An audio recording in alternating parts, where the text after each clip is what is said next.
जो ये खुद मुख्तारी की बात कर रहे हैं, 20,000 अरब का इन्होंने कर्जा लिया, कशकोल लेके कौन सा मुल्क इन्होंने छोड़ा, ये खुद मुख्तारी की बात कर रहे हैं। स्टेट बैंक को IMF के पास बदतरीन शराइत के ऊपर हामी भरी, ये खुद मुख्तारी की बात कर रहे हैं। PIA का जहाज जो है मलेशिया में जब्त हो जाता है, कौन सी खुद मुख्तारी की ये बात कर रहे हैं। ये खुद मुख्तारी की निशानदेही है पाकिस्तान के लिए, कोई खुदा का खौफ करे। रेलवे का पट्टा बैठा दिया, PIA का पट्टा बैठा दिया पूरी दुनिया के अंदर। हर अदारे में मनफी परफॉर्मेंस है, महंगाई की जो है वो शरह हद से बाहर हो गई। एक आम आदमी का बजट इज्जत से चलता था, उसकी जिंदगी तबाह कर दी। ये कौन सी खुद मुख्तारी दे रहे हैं अवाम को? ये बातों की खुद मुख्तारी दे रहे हैं, ये झूठ और फरेब की खुद मुख्तारी दे रहे हैं। तो खुद मुख्तारी कौमों को इस तरह नहीं मिलती। खुद मुख्तारी एक मजबूत मईशत से मिलती है, जो हमने दी 2013 से 18 में, और इंशाल्लाह अब हम मईशत को मजबूत करेंगे। खुद मुख्तारी जो है, जब आपका इंडिया ने कश्मीर के ऊपर काबज हो गया, तो एक आप जो है इंटरनेशनल ऑब्जर्वर वहां नहीं भिजवा सके। सीपेक जैसा प्रोजेक्ट जो तेज तरीन रफ्तार पे चल रहा था, उसको तबाह करके रख दिया, सुस्त रवि का शिकार कर दिया। कौन सी खुद मुख्तारी की बात कर रहे हैं ये अब मसला मैं आपको बताता हूं, इनका मसला क्या है। मसला ये है कि ये इनके पास ये एक झूठा बयानी है। दूसरा, इनके पास टाइम बड़ा कम है, क्योंकि इनके दिन ब दिन करप्शन के स्कैंडल जो है वो आने, जो इन्होंने करप्शन परसेप्शन इंडेक्स के मुताबिक करप्ट तरीन हुकूमत पिछले 10 सालों की ये है।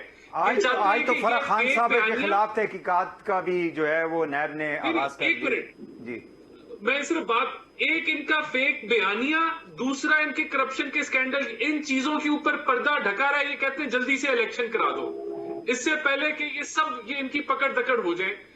परफॉर्मेंस तो है कोई नहीं, परफॉर्मेंस तो एक ढेले की नहीं है, 0/0 परफॉर्मेंस है। तो ये देखें, ये बातें अवाम जो है उनको आप इश्तिहाल डाल के, मुल्क को तकसीम करके, लोगों के दिलों में झूठ भर के आप समझते हैं कि आपकी फतह हो जाएगी सियासत में। ये पाकिस्तानी कौम इतनी बेवकूफ नहीं है।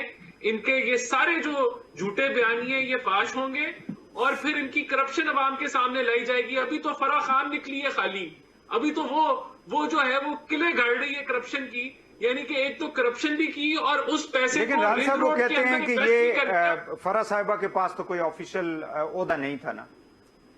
यही उनके घर की बंदी थी। ऑफिशियल ओहदा उनका ये था कि वो इनके घर की बंदी थी, वो इनके इनर सर्कल की जो थी वो मेंबर थी। ये इनका ऑफिशियल ओहदा था। ये तो सबसे बड़ा ऑफिशियल ओहदा है कि ये उनके इनर सर्कल की फराह खान जो थी मेंबर थी, और करप्शन के पैसे लेके उसको फिर रिंग रोड के वहां जमीनों में इन्वेस्ट किया गया, क्योंकि वहां से उस करप्शन के पैसे को दुगना करना था। तो ये तो अभी पहली कहानी, पहली कड़ी शुरू हुई है। तोशा खाना भी आया, आवाम ने देखा किस तरह पाकिस्तान की खुद मुख्तारी की धज्जियां उड़ाई गई, कि तोहफे बेच दिए गए, और फिर कहते हैं हमने 50% पे खरीदे। झूठ बोलते हैं। 14 करोड़ का 50% ना 3 करोड़ बनता है, और फिर बेचे 18 करोड़ रुपए में।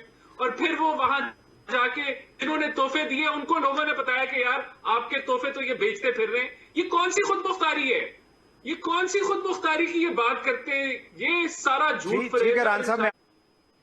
देखिए, नतीजा तो यही निकलेगा कि जिसके पास मेजॉरिटी है वो हुकूमत करेगा, और मेजॉरिटी जो है वो वोट के अंदर शो हो चुकी है।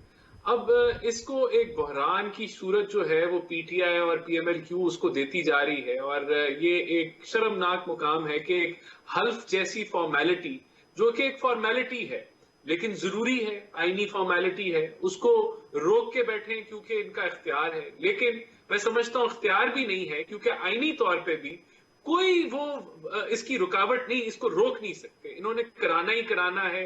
इनको अगर खुद नहीं कर सकते तो फिर बंदा अपॉइंट हो जाएगा कराने के लिए। हाई कोर्ट का फैसला भी बड़ा क्लियर है, इट इज ए रिकमेंडेशन, और उस रिकमेंडेशन को पढ़े तो आपको समझ आती है कि कोई गुंजाइश नहीं है। हमारी लीगल टीम इसको देख रही है, और मेरे ख्याल से कंटेम्प्ट ऑफ कोर्ट हो गई है, तो हम कल जो है वो हमारी लीगल टीम इसको टेकअप करेगी। लेकिन निहायत ही वो जो जिस तरह वो होते हैं ना, खेडांगा ना खेडन दवांगा, तो इस मुल्क को चलने दें। आप मेजॉरिटी लूज कर चुके हैं। इतना रोना ना रोएं कि जो है वो लोगों को आप पे तरस आए कि ये कितने बेचारे हैं जो एक स्पोर्ट्समैन स्पिरिट की बात करते हैं लेकिन कोई दिखाते नहीं है। तो थोड़ा ये मेरा तो इस पे यही मौकफ है। थोड़ा सा मैं इसके ऊपर जो बसरा साहब अभी कह रहे थे कि हम किसी को पकड़ नहीं सके, उन्होंने एक्सेप्ट किया कि कोई चीज साबित नहीं हुई और इन्होंने कहा कि कोई रिफॉर्म्स की जरूरत है तो आप करते ना रिफॉर्म्स। आप तो जुडिशरी को अटैक कर रहे थे, आप तो जस्टिस काजी फायज ईसा के ऊपर प्रेस कॉन्फ्रेंस कर रहे थे, उनकी इज्जत उछाल रहे थे और अब आप भीगी बिल्ली बन के माफिया मांग रहे। तो आपने रिफॉर्म्स क्यों नहीं की? आप तो जुडिशरी के साथ, आप तो जो है वो ईसीपी के चेयरमैन की भी तारीफ कर रहे थे। आपने खत जारी किया कि ये अपराइट ऑफिसर है, इसको जो है मैं रेकमेंड करता हूं, बड़ा जबरदस्त इसकी परफॉर्मेंस है। फिर इमरान खान साहब ने बयान दिया कि अब सही ईसीपी का चेयरमैन लगाए। लेकिन मसला ये है कि जब अपनी चोरी पकड़ी गई, अपनी डकैती जो है वो वोटों के ऊपर पकड़ी गई, तो तब इन्होंने गालियां दी और कहा कि हम आग लगा देंगे। फिर माफी मांगी, फिर हाथ जोड़ के माफी मांगी, हमारे से गलती होगी, हमें माफ कर दें। फिर वही बातें कर रहे हैं। दो फाइनेंस मिनिस्टर उसमें थे, एक फवाद साहब थे और एक आजम स्वाति साहब। दोनों ने फिर नेचुरली जो आप बात कर रहे हैं यही कुछ फिर उन्होंने ईसीबी में जाके किया। लेकिन देखिए अब ये जो अपना केस लड़े, जो फॉरेन फंडिंग केस है जिसमें आपने दर्जनों अकाउंट छुपाए हैं, करोड़ों रुपए की ट्रांजैक्शन छुपाई हैं, अपने मुलाजमीन के अकाउंट के अंदर ट्रांजैक्शंस कराई हैं, वो केस लड़े भाई। आप अदारे से लड़ रहे हैं, आप अदारे के ऊपर प्रेशर डाल रहे हैं, गाली गलौज कर रहे हैं, फिर आप कहते हैं गैर आईनी फैसला। ये कैसे आप कह सकते हैं कि सुप्रीम कोर्ट का जो फैसला है गैर आईनी है? आप सुप्रीम कोर्ट की भी तस्दील कर रहे हैं। यानी कि कोई तो किसी अदारे को तो छोड़ दे, कोई चीज तो तस्लीम करें जो आपको, यानी कि आपके खिलाफ आ जाए तो आप उसको गाली गलौज देना शुरू कर दें, अदारों की तस्दील कर दें। आप इसी तरह आपने एक डेफेमेशन का सिलसिला जारी किया पूरा एस्टेब्लिशमेंट के खिलाफ। यानी कि आपको जब विसाखियां मिली और जब तक वो आपकी उंगली पकड़ के आपको चलाते रहे, आप वन पेज पे थे। और जब पीडीएम ने कहा भाई आप अपने आईनी हदूद में काम करें, और जब वो आईनी हदूद में आए तब से आपने उनको भी गालियां देना शुरू कर दी। मैदान में मेरे भाई अभी खाना काबा में ये गए हैं अल्लाह के घर में, अभी जरा निकाल रहे सोशल मीडिया पे। बस साहब मैं अगर इजाजत हो तो डॉक्टर साहब को ले लूं, फिर उसके बाद आप जो है ना दोनों का जबरदस्त जवाब दें। जी अभी अभी खाना काबा में अल्लाह के घर में ये गए तो शर्म आनी चाहिए आपको शर्म आनी चाहिए कि आपने खाना काबा में भी जो है वो तकसीम पैदा कर दी है। आपके झूठे बयानिए से आप इतने बदतमीजी इस मुल्क के अंदर फैला रहे हैं कि लोगों को खाना काबा की भी जो है वो अहमियत का अंदाजा नहीं है। इन लोगों को किस तरह की बात नारे लगा रहे हैं। Shameful! It is shameful! You should be ashamed of yourself. कि आप खाना काबा के अंदर किस तरह के नारे लगा रहे हैं। कुछ तो शर्म करेंगे। नारे हम भी, हमारे लोग भी सपोर्ट लगा सकते हैं। शर्म होती है, यानी कि ये आप चाहते हैं तसादुम हो, आप चाहते हैं लोग दस्तूरबान हो, आपको शर्म आनी चाहिए। अगर आप इस चीज के ऊपर आप खुशियां मना रहे हैं, you should be ashamed of yourself. It is shameful.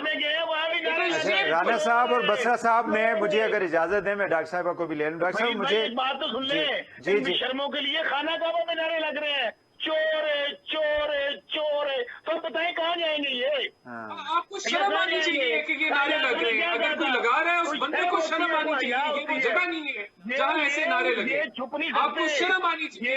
ये जो दौलत शाह के चूहे हैं, ये जो बिन मानस है, ये छुप नहीं सकते पाकिस्तानी अवाम से। इनके घरों में लोग इनको निकलने नहीं देंगे। डिस्कस्टिंग आप जरा देखें आपका रवैया शर्मनाक है। जी बस साहब एक सेकंड, राना साहब प्लीज काइंडली, अगर डॉक्टर साहब मुझे ये बता